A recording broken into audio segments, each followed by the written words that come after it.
welcome to English Pod. My name is Marco. And I'm Erica. And today we're back bringing you another great lesson, an intermediate lesson. That's right, about one of my favorite subjects. We're talking about food. Exactly. So on this occasion, we're going to be talking about food. So let's preview some words on vocabulary preview. Vocabulary preview. All right, we have 3 words for you today. And the first word is head chef. Head chef. Head chef. So what is a head chef? Well, in a professional kitchen, this is the boss of the kitchen or the leader of the kitchen. Okay, so the head chef is the main cook, Yes, so to but say. he doesn't cook. But he doesn't cook. Okay. All right, so if he doesn't cook, who's the one that does the cooking? That brings us to our second word, sous chef. Sous chef. Sous chef. Sous chef. S-O-U-S. So the S is silent because it's like a French word. Yeah, something like that. Okay, so the sous chef is the second in line to the head chef. Yeah, he's the number 2. Number 2. So he's basically the one that's doing some of the work Yeah. in the kitchen. Yep. Now let's take a look at our last word, cuisine. Cuisine. Cuisine. Cuisine. So this is an interesting word. What exactly does it mean? Well, it basically means cooking, right? Okay. Like the art of cooking. So for example, I can say French food, Yeah, or French cuisine. French cuisine, which includes all the food. Yeah. And this is also the major that people study in college to become a Yes. chef. Yep. They study Yep. cuisine. And cuisine is a noun, right? It's a noun. Okay, so I think we're ready to dive into our dialogue. What exactly is going on? Well, we're in a restaurant, and it's a really busy night, and so we're going to listen to what is happening in the kitchen.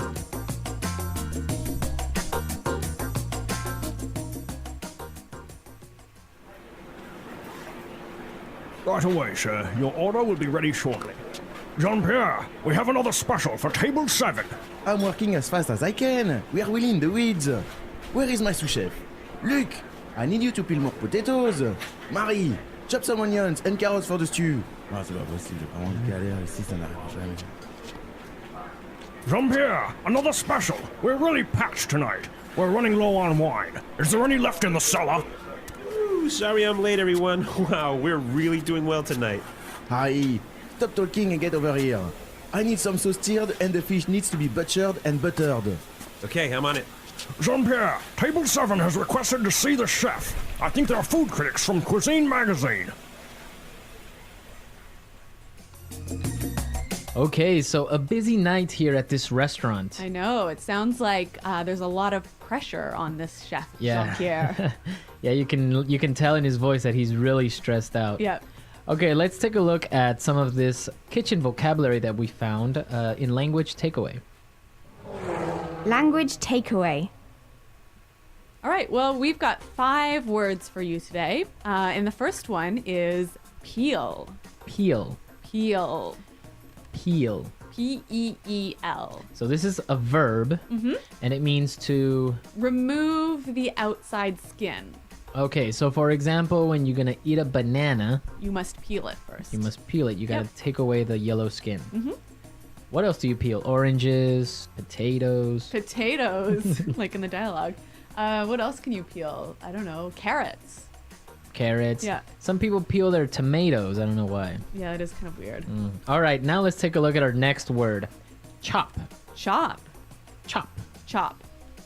So again, another verb, and it means to. It means to cut food into pieces. Oh, so if you're gonna eat carrots, first you gotta chop them, Exactly. right? You can't put a whole carrot In your soup. in your soup or in No. your rice. Yeah. Okay, chop. Okay, our next word, stirred. Yeah, this is the past participle of the word stir. Okay, so the verb stir. Stir. So when you stir something, Imagine you have a big pot. And you've got a long spoon. You move the spoon around in circles. So you're Okay. stirring the pot. you're mixing. To stir is very similar to mix. Yes. Okay, So you just move the food around. move the food around. Yep. Okay, our next word, butchered. Again, the past participle of the verb butcher. Okay, butcher. Butcher. Now, this verb to butcher something, it's when you remove all the bones and all the organs from the meat. Exactly. So you cut up the meat. And this is interesting because it's also a noun. Right. A butcher is a person who cuts up meat. Okay, so it's really easy. A butcher butchers meat. Yes. All right, our last word, butter. Buttered. Buttered. Buttered. Okay, so buttered, this is weird. I know. Normally, we all know the noun butter, but here it's acting as a verb. Okay. So when you butter something, you spread or put butter on it. Okay. Simple. So to put butter on something. So you can Yep. butter a piece of bread, Exactly. or in this case, the fish is being buttered. Sounds delicious. Okay, now we're ready to listen to our dialogue for the second time. We're going to slow it down a little bit so it's easier to understand.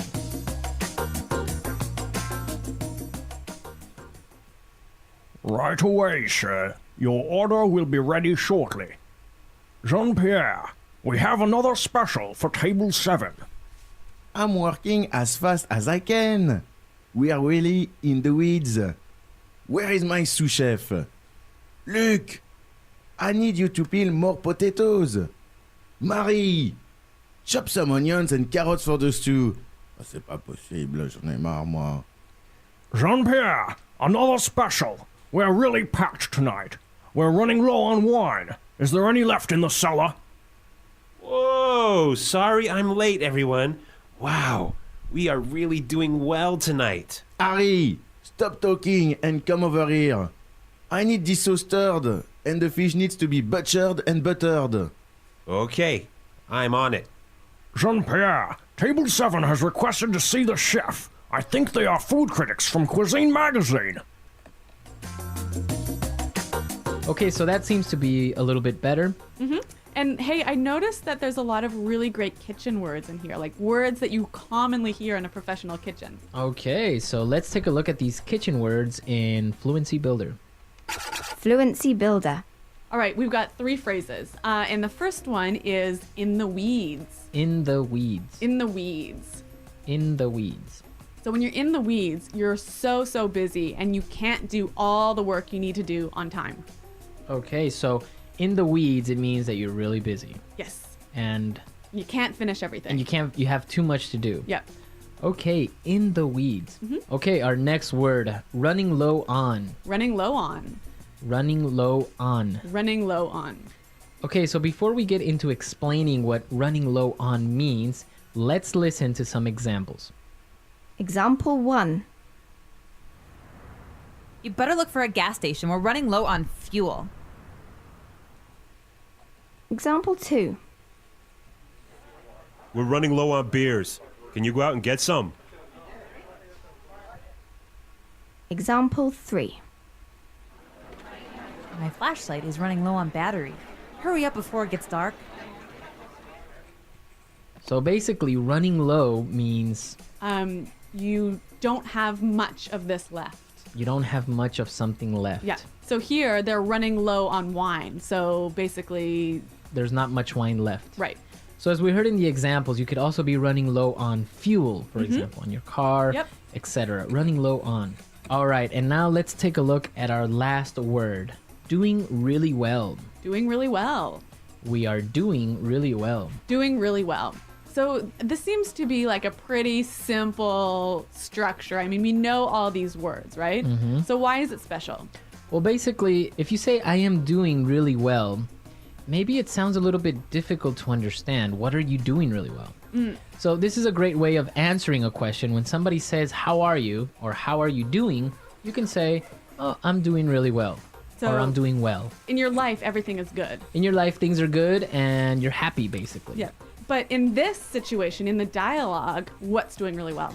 Well, the restaurant is doing really well. The business is doing really well. So when he says we're doing really well, business is Good. good. They're making lots of money. Exactly. So you can use it with people. You can use it with businesses. You can say, oh, I'm doing really well in my new job. Yep. Or my son is doing really well in school. Yep. Okay, so you can use it in those different ways. All right, well, let's listen to the dialogue one last time, and we'll be able to hear all of these great words and phrases we just talked about.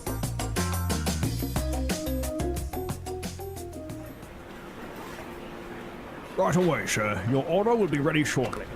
Jean-Pierre, we have another special for table 7. I'm working as fast as I can. We are really in the weeds. Where is my sous-chef? Luc, I need you to peel more potatoes. Marie, chop some onions and carrots for the stew. Ah, c'est pas possible, j'ai vraiment galère ici, ça n'arrive jamais. Jean-Pierre, another special. We're really packed tonight. We're running low on wine. Is there any left in the cellar? Ooh, sorry I'm late, everyone. Wow, we're really doing well tonight. Harry, stop talking and get over here. I need some sauce tiered and the fish needs to be butchered and buttered. Okay, I'm on it. Jean-Pierre, table 7 has requested to see the chef. I think they're food critics from Cuisine Magazine. So, Marco, do you think this chef had a rat under his hat? That was a really good movie, Yeah. Ratatouille, that Yeah. Disney Pixar, where a rat is a cook. Yes. It's interesting. I love to cook, but I'm not very good at cooking. Really? But it's good because for me, it helps me relieve stress. Me too, actually. Yeah. You know, if I'm in a bad mood, I go home and cook something to eat, and the world seems a happier place. And people don't understand it because they think cooking is work. Yep. But, you know, for some people, it's fun. Yeah. So what about you guys? What do you like to cook? Do you have any particular dish that you prepare very well? And if you do, please send us the recipes. Exactly, because we know that we have listeners from all over the world, and of course, we want to know what type of food you prefer. Mm-hmm. So come to EnglishPod.com and post your questions, your comments, and your recipes Yes. in our community section, and Erica and I will always be there. Yes, to test out your recipes as well as answer questions. For sure, if a good recipe comes along, we'll prepare it and we'll let you know how it turned out. Yep. All right, guys, we're out of time, but we'll see you next time. Until then, goodbye. Bye.